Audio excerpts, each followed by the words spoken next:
और कामना संसारी पदार्थों की ये कदापि नहीं होनी चाहिए।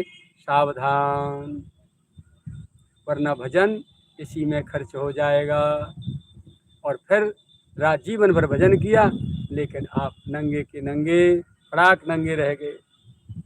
आपके पास एक कौड़ी नहीं बची, फूट की कौड़ी नहीं बची, सब संसार खा गया। आप संसार बढ़ाते रहे, भजन भगवान कर करके भगवान से संसार मांगते रहे, तो आपका भजन यहीं खर्च हो गया। अब आप अहंकार करें कि हमने जीवन भर भजन किया है तो भगवान के धाम को जाएंगे, भूल जाइए। आपके पास भजन रहा कहाँ? आपने तो यहीं व्यापार कर दिया, उसका लेन देन कर दिया, यहीं खर्च कर दिया। इसीलिए ये छल कपट नहीं होना चाहिए, ये दंभ नहीं होना चाहिए, ये वंचना नहीं होनी चाहिए कि भजन भगवान का और कामना संसार की कदापि नहीं होना चाहिए। अपने शरीर और संसार को प्रारब्ध पर छोड़कर निश्चिंत होकर के भगवान के भजन में निष्काम भाव से लगे रहना चाहिए। जो होगा हो जाएगा, जो छूटेगा छूट जाएगा, जो मिलेगा वो मिल जाएगा, जाए सो जाए, रहे सो रहे, लेकिन नित्य का समय भजन में, ये भजन न जाए, भजन जरूर पकड़े रहे। इससे तृप्त नहीं होना चाहिए। अगला महावाक्य है, भगवान से किसी सांसारिक विषय की याचना नहीं करनी चाहिए, कामना नहीं रखनी चाहिए। साधक को सांसारिक बातें अच्छी नहीं लगनी चाहिए। यदि आपको संसार की बातें, सांसारिक बातें अच्छी लगती हैं, उनमें रुचि आती है, तो समझ लो अभी आपका भजन में प्रेम अनुराग राग नहीं बढ़ा है, अभी आपका भजन ठीक ठीक नहीं हो रहा है। ठीक ठीक भजन होगा तो उसका ये फल होगा कि सहज में संसार से अरुचि होती चली जाएगी, संसार की बातें नहीं सुहाएंगी, संसार के तमाशे आकर्षण नहीं सुहाएंगे या आपको खींच नहीं पाएंगे, और फिर आपको एकांत सुहाएगा। और भगवान के भक्त जो रात दिन भजन कर रहे हैं, जिनकी आंखें बरस रही हैं प्रियतम की याद में, ऐसे लोगों की संगति आपको सुहाने लगेगी, भाने लगेगी, तब समझो कि भजन अब ठीक हो रहा है। तो साधक को सांसारिक बातें अच्छी नहीं लगनी चाहिए, परंतु साथ ही यह भी प्रकट नहीं होने देना चाहिए कि उसे सांसारिक बातें अच्छी नहीं लगती हैं। क्या बढ़िया बात है। सांसारिक बातें सुहाती भी न हो और लोगों को ये जानकारी भी नहीं मिलनी चाहिए, लोग ये भी नहीं भांपने पाएं कि इनको संसार की बातें अच्छी नहीं लगती। लोगों को यह भी प्रकट नहीं होने देना चाहिए कि हमें संसार की बातें अच्छी नहीं लगती हैं। दिखावटी तो कुछ भी नहीं होना चाहिए, दिखावटी तो कुछ भी नहीं होना चाहिए। अब आप देख लो, जो रात दिन झूठ सांच बोल के छल कपट से अपना रूप आकर्षक बना के लोगों के सामने प्रस्तुत कर करके, लोगों को भ्रमित कर करके धन ऐंठने में लगे हैं, अपने ऐशो आराम की मौज ले रहे हैं, वो क्या हो सकते हैं? बेवकूफ़ लोग ही ऐसे लोगों का सम्मान कर सकते हैं, उनसे आकर्षित हो सकते हैं, जिनके जरा भी भेजे में एक अंश भी यदि बुद्धि जागरूक है, विवेक है, वो तो थूकेंगे भी नहीं। तो सावधान, दिखावटी तो कुछ भी नहीं होना चाहिए, जो है सहज होना चाहिए। पाप कर्म, छल कपट, मान, धन और स्त्री की आसक्ति, स्त्री साधक को पुरुष की आसक्ति, परनिंदा और परचर्चा की आदत, गर्भ धूर्तता तथा पाखंड आदि दोष युक्त मनुष्यों का संग, इन सब दोषों से साधक को सर्वथा दूर रहना चाहिए।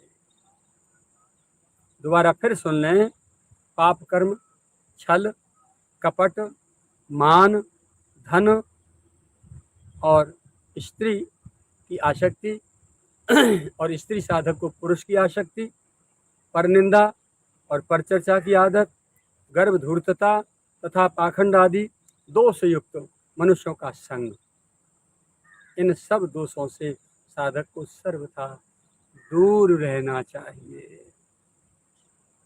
परदोष दर्शन भगवत प्राप्ति में महान विघ्न है। सपने वो नहीं देखे परदोषा।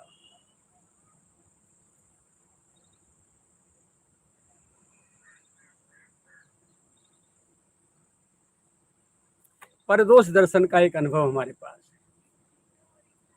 हम दूसरों के जिन दोषों को देखते हैं तो उसमें अपने आप को हमें अहंकार बढ़ता है और अपने को अच्छा मानते हैं, दूसरों को अपनी दृष्टि में हीन समझकर परदोष दर्शन देखते हुए हम कुछ दिन जीवन जिए तो जो परदोष दूसरों में देख रहे हैं, एक समय वो होगा कि कुछ काल पर्यंत वही दोष हम अपने आप में भी देख रहे होंगे, हमें अपने में देखने मिल जाएगा, वही दोष हमारे में आ जाएगा। इसलिए पूज्य श्री बाबा महाराज कह रहे हैं कि परदोष दर्शन भगवत प्राप्ति में महान विघ्न है। और भगवत प्राप्ति के साधक को इतना समय कहाँ से आया, वो दृष्टि, वो विचार, वो मन, वो बुद्धि आए कहाँ से जो दूसरों की ओर देख सके। अंदर कराओ, हाँ कराओ, हाँ कराओ कराओ।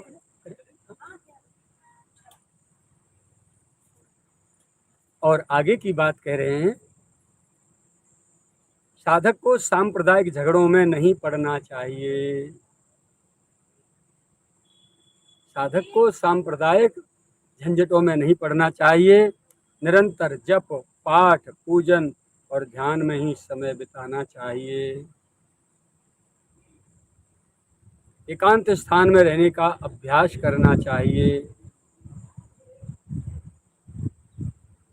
जो साधक है, ये सांप्रदायिक झगड़े, झंझट, दंगे चल रहे हैं, इनमें भाग नहीं लेना चाहिए और इनमें कभी भी ना परम गुरु श्री उड़िया बाबा जी महाराज ने भाग लिया और ना ही अपने बाबा महाराज ने भाग लिया। कभी भाग नहीं लिया।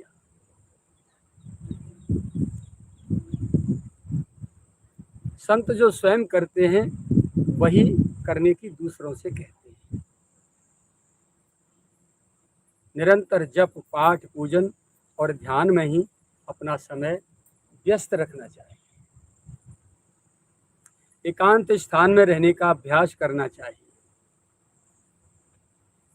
जो सच्चाई से भजन कर रहे हैं और भजन में निरंतर जिनकी प्रीति और रुचि बढ़ रही है, तो इसका परिणाम ये होगा कि उनकी सहज रूप से संसार से अरुचि हो जाएगी और अरुचि होती चली जाएगी तो संसार छूटता चला जाएगा, फिर अपने आप एकांत बनता चला जाएगा। एकांत में सहज रूप से उनका भजन बनेगा और वो हमेशा एकांत खोजते रहेंगे। एकांत स्थान में रहने का अभ्यास करना चाहिए। निद्रा या आलस्य सतावे तो ऊंचे शब्द से, ऊंचे स्वर से सदग्रंथ पाठ अथवा भगवान नाम का जप, कीर्तन जोर जोर से या तो पद गायन करना चाहिए। अगला महावाक्य है, आसक्ति छोड़कर किए हुए सब कर्म भजन के ही अंतर्गत आते हैं। आसक्ति किए बिना यदि ना रहा जाए तो केवल अपने सद्गुरु और अपने इष्ट आराध्य भगवान में ही करनी चाहिए, अन्यत्र नहीं। आसक्ति छोड़कर किए हुए सब कर्म भजन के ही अंतर्गत आते हैं।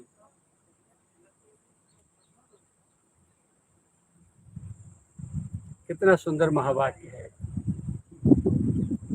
संसार में आप रह रहे हैं, घर गृहस्थी में आप रह रहे हैं, विरक्ति में रह रहे हैं, कहीं भी रह रहे हैं, संसार में रहना होगा, संसार से बाहर जा ही नहीं सकते। तो कोई भी कर्म आपका, भगवान श्याम सुंदर ने अर्जुन को भी बताया है कि आसक्ति रहित होकर के जो कर्म तुम करोगे, वर्क इज वर्शिप, कर्म ही पूजा है। कौन सा कर्म पूजा होगा? जो भगवान की नज़रों के सामने और भगवान का ड्यूटी लगाई हुई मान कर करेंगे तो वो प्रत्येक कर्म वर्क इज वर्शिप, कर्म ही पूजा बन जाएगा। निष्काम भाव से हो, उसके पीछे कोई सांसारिक स्वार्थ ना हो, अपना कोई भी कार्य, कोई भी संकल्प जिसमें अपना कोई व्यक्तिगत स्वार्थ नहीं होता,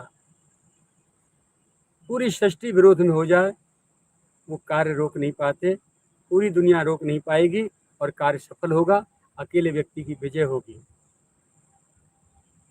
तो स्वार्थ रहित निष्काम भाव से जो कर्म किए जाते हैं वो वर्क वर्षिप कर्म ही पूजा बन जाती है।